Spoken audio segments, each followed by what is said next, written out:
اللہ کے اس نیک بندے کی سٹوری سن کر آپ ضرور حیران ہو جائیں گے۔ یہ ہے لیبیا کا عامر، جنہوں نے کئی سالوں سے ارادہ رکھا تھا کہ میں حج پہ جاؤں گا، اور پیسے جمع کر کے آخر کار ان کا ٹکٹ بھی ہو گیا۔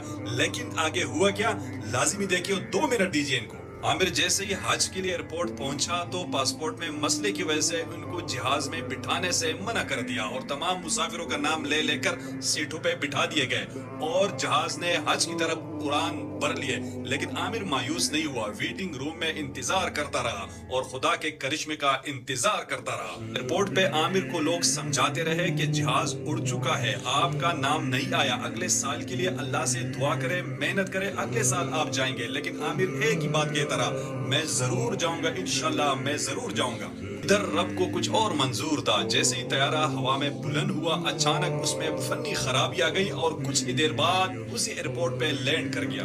عامر کو جیسے ہی معلوم ہوا کہ جہاز لینڈ کر گیا اور ایئرپورٹ حکام نے ان کو بٹھانے کی اجازت طلب کی، تو پائلٹ نے سیڑھیاں کھولنے سے انکار کر دیا۔ کچھ ہی دیر بعد فنی خرابی دور ہو کر جہاز ایک مرتبہ پھر فضا کی طرف بلند ہوا، اور اس بار بھی عامر نہیں لے جا سکے۔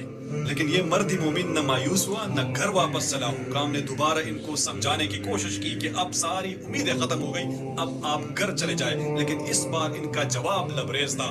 کہا کہ ان الطیارۃ لن تذهب بدونی وانها ستعود، یہ جہاز میرے بغیر نہیں جائے گا، یہ پھر لوٹے گا۔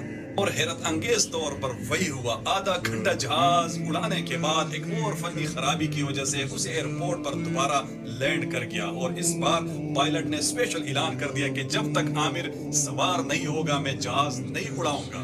ناظرین، یہ صرف کہانی نہیں ہے، یہ کل کا واقعہ ہے جو پوری دنیا میں رپورٹ ہوا، اور سعودی شاہی خاندان نے ان کو اسپیشل استقبال کیا، اور جب وہ حجاز مقدس پہنچا تو انہوں نے کہا الحمدللہ میں حرم